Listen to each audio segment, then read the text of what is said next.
Vamos a comenzar la presentación de Skyloud. Yo creo que todos hemos experimentado, hemos disfrutado de las funcionalidades de NetApp desde que la compañía comenzó a funcionar allá por el año 92, en la que tres ingenieros americanos escenificaron una vez más el sueño americano, confeccionando un sistema de almacenamiento capaz de servir el protocolo NFS de forma nativa para entornos Linux y Unix. Ese sistema de almacenamiento se ha caracterizado año tras año por incorporar novedades muy interesantes y muy evolucionadas con respecto a su tiempo, como fueron, por ejemplo, el sistema de fichero Waffle, la base sobre la cual hacemos snapshots, clones virtuales de forma instantánea sin perder rendimiento, la base a su vez para hacer backup de aplicaciones consistentes y más novedades como por ejemplo el RAID Dual Parity, etcétera. Si a estas funcionalidades que muchos de nosotros hemos disfrutado en producción le incorporamos cierta inteligencia para confeccionar un sistema grid de storage, tenemos lo que en NetApp denominamos Data on Tap Cluster Mode, que se caracteriza por ser un sistema unificado en su gestión y en su servicio. Es un sistema que ofrece escalabilidad lineal, es decir, cuanto más nodos tenga de almacenamiento, más velocidad consigo para protocolos NFS y CIPS. Y sobre todo es un sistema muy robusto, pensado para tolerancia a fallos extremas y 100% propiedad intelectual de NetApp, los cuales nos va a dar una garantía de continuidad con respecto al roadmap y lógicamente al mejor servicio. Tradicionalmente las cabinas de almacenamiento pues están, entre comillas, limitadas por sus capacidades de albergar información, su capacidad de disco. Pueden escalar hasta ciertos niveles de terabytes, ¿verdad? O de petabytes. Tienen capacidad de control basada en sus controladoras, sus procesadores, su arquitectura de bus interno y sus conectividades.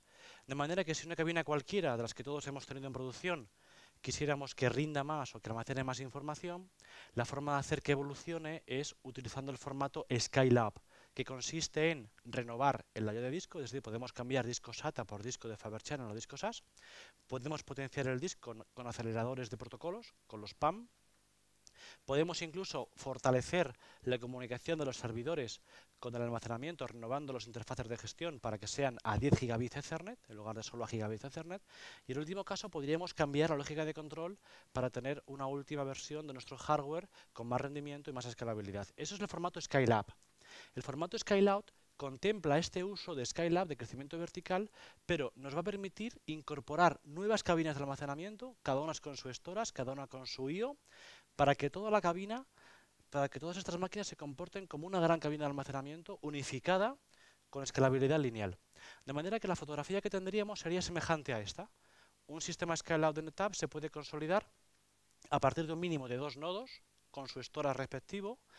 Pueden ser tecnología de controladoras muy diferente, con discos muy distintos. Podemos tener discos SAS, discos SATA, aceleradores de protocolos, de discos de otros fabricantes para virtualizarlos, por ejemplo, con la particularidad de que toda esta cabina de almacenamiento tiene un rendimiento global y un acceso unificado. Es decir, juntando trozos pequeños, juntando cabinas pequeñas independientes con tecnología incluso distinta, las unificamos y hacemos que se comporten como una gran cabina de almacenamiento que puede llegar a escalar hasta 28 petabytes con decenas de gigabytes por segundo de tráfico sostenido. Todo esto debido a que tenemos implementado un protocolo propietario denominado Spin Network Protocol que hace que la cabina tenga un Global Namespace, es decir, la información se comparte entre todos los nodos del almacenamiento, con una escalabilidad y un balanceo de carga dinámico y, lógicamente, pensando siempre en la alta disponibilidad del servicio. Podemos instalar un Cluster Mode en prácticamente cualquier máquina de NetApp, nueva o vieja. De hecho, en el stand de demo tenemos máquinas 3050. Hace ya años que no se venden, pero la funcionalidad es la actual. Tenemos la última versión de nuestro operativo. Con lo cual somos capaces de potenciar hardware de cierta edad para tener la última funcionalidad de la compañía. Y como veis, se soporta en la gama 6000, tanto el modelo antiguo como el nuevo, en la gama 3000 con 3 modelos, y en la gama incluso de entrada con un 2040, una máquina de 2 US que ofrece un rendimiento muy interesante para sus dimensiones, ¿no? En cuanto a los discos, pues en función de los modelos podemos tener disco de fibra, disco SAS, SATA, aceleradores, disco de estado sólido y, como decía antes, podemos conectarnos a arrays que tengamos ya en producción de otros fabricantes, virtualizarlos y hacer una scale-out entre varios sistemas de almacenamiento. La conectividad emplea interfaces 10 gigabits Ethernet o interfaces gigabit Ethernet con trunk.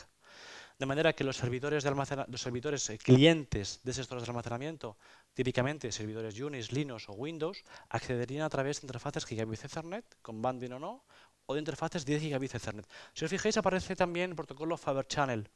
Este protocolo está un poco señalado, los protocolos en Modolo que están señalados más en clarito, porque dentro de muy pocos meses, a la vuelta del verano, tendremos la funcionalidad de Skylout no solamente para NFS y para ZIPs, como ocurre actualmente, sino también para todo lo que sea protocolos de acceso en modo bloque, iSCSI, Fiber Channel y FC-OE. Este es un poco el detalle de la arquitectura de un cluster mode.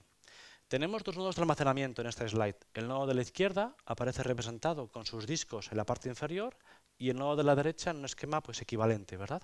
Estos dos nodos están compartiendo información y comunicados en tiempo real mediante una red de baja latencia, propietaria y proporcionada con la solución, de manera que no tenéis que aprovisionar nuevos puertos, donde se implementa el protocolo Spin Network Protocol, que es una patente de NetApp. Y es un poco el secreto del Global Namespace. Este protocolo va a permitir que en tiempo real, cuando un cliente solicite información a través de un puerto, el protocolo va a localizar dónde se encuentra físicamente esa información y lo va a servir a través del mismo interfaz. Esto permite que, por ejemplo, si un cliente entrase por otro puerto que participa en el mismo servicio virtual de información, a través de Spin Network Protocol se localiza el origen del dato y se sirve también a través de ese mismo puerto. Entonces, esta red está basada en 10 gigabits Ethernet con un troncal que soporta velocidades de 80 gigabits Ethernet. Y todos los nodos del clúster participan de esta red. A su vez existe conectividad hacia los servidores, pero es una red independiente. Y esta es la base del Global Namespace, como decía, y de la escalabilidad lineal en rendimiento. Con respecto a cómo se organiza la información en las capas físicas de la máquina, se mantiene el mismo esquema de funcionamiento que la versión clásica o versión 7 mode. Es decir, tenemos el concepto de agregado. El agregado es un contenedor donde se engloban los grupos RAID Dual Parity, que yo creo que todos hemos utilizado. Esos grupos RAID se asocian a un nuevo concepto que es el Virtual Server. El Virtual Server es una capa de virtualización de la cabina, es decir, la cabina se virtualiza y es capaz de ofrecer un container estanco independiente donde se asocian discos, agregados de disco, nodos de almacenamiento, volúmenes de información e interfaces de acceso al dato. De manera que los clientes, los servidores Linux, Unix o Windows, montarían el root del Virtual Server y a través de este Virtual Server accederían a toda la información de todos los nodos de la cabina.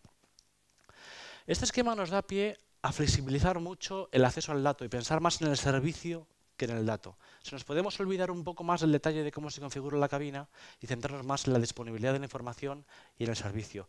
Vamos a poder definir en tiempo real una traslación de volúmenes en caliente de forma no disruptiva de dos nodos hacia otro nodo. Vamos a poder delimitar el ámbito de un virtual server e incluso definir múltiples containers independientes para albergar servicios distintos. Esto nos va a dar pie a su vez pues, a implementar el multitiering de forma transparente. Imaginemos un cluster mode formado por 4 nodos, bueno, mejor dicho, por 8 nodos, como aparece en la slide, ¿verdad?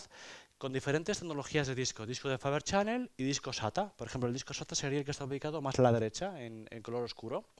Imaginemos un volumen de información, el volumen C2, de una cierta capacidad, ¿verdad? Un volumen muy grande de información, que por razones de rendimiento no esté justificado el que esté ubicado en disco de Fiber Channel. Entonces, con Cluster Mode podremos moverlo de forma transparente, sin perder la conectividad, sin perder el servicio, a otro disco más económico, a cabinas dentro del Cluster Mode más sencillas y en función de esos accesos poder moverlo otra vez y reubicarlo a producción. Y esto nos va a dar pie también a poder renovar por completo el almacenamiento sin perder el servicio, haciéndolo por partes. Por ejemplo, podemos hacer una incorporación de nuevos nodos de almacenamiento a nuestro cluster mode, mover en tiempo real los servicios y desconectar los nodos viejos. De esta forma podríamos renovar el 100% de una cabina, insisto, sin perder el servicio. Un aspecto fundamental de un storage basado en grid, donde cada nodo tiene su almacenamiento y su IO, es cómo accedemos a la información. Es muy importante que todos los accesos estén balanceados, de manera que hay entornos de storage grid que requieren un balanceo manual de la información y eso puede dar lugar a que ciertos nodos de almacenamiento estén sobrecargados y otros nodos tengan capacidad disponible. Cluster Mode implementa una funcionalidad de balanceo de carga automático, mediante la cual cuando un cliente solicita información, la cabina le devuelve la dirección IP del puerto y del nodo más descongestionado. Y con esto se consigue que todos los nodos estén equilibrados en la carga. Y esto de nuevo es el secreto, el fundamento de la escalabilidad en cuanto al rendimiento. Todas estas funcionalidades van a dar pie a que tengamos la posibilidad de implementar de forma 100%, al 100% el Secure Multitenancy para servicios virtualizados. Todos hemos comprobado las ventajas que tiene virtualizar servidores y aplicaciones. En el fondo, consumimos menos energía, ocupamos menos lo técnico, tenemos un servicio virtualizado más seguro, más flexible, más sencillo de gestionar. Incluso podemos virtualizar los switches, pero muy poca gente habla de virtualizar el almacenamiento, con lo cual en su proyecto de virtualización únicamente han considerado la mitad del proyecto. Con NetApp es posible tener un multitenancy vertical, es decir, podríamos tener cabinas virtuales. En la parte de abajo a la izquierda aparece la cabina virtual azul, la verde y la naranja, y cada una de ellas era un compartimento estanco, seguro, multitenancy, que podría ser incluso trasladado a otra ubicación en tiempo real sin perder el servicio. Y esta es la base, como decía, para implementar un servicio 100% Secure Multitenancy.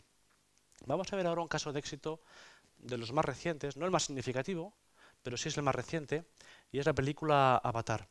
Esta película fue desarrollada por los mismos estudios que hicieron otros grandes éxitos, como por ejemplo King Kong, y a mí me sorprendió mucho el hecho de que en su primer momento, al desarrollar King Kong, se empleasen 100 terabytes de información para hacer el rendering de las imágenes, y que 5 años más tarde se requisieran únicamente 5 terabytes de información, pero 100 terabytes de memoria RAM, para alimentar una granja de rendering monstruosa, basada en más de 35.000 cores.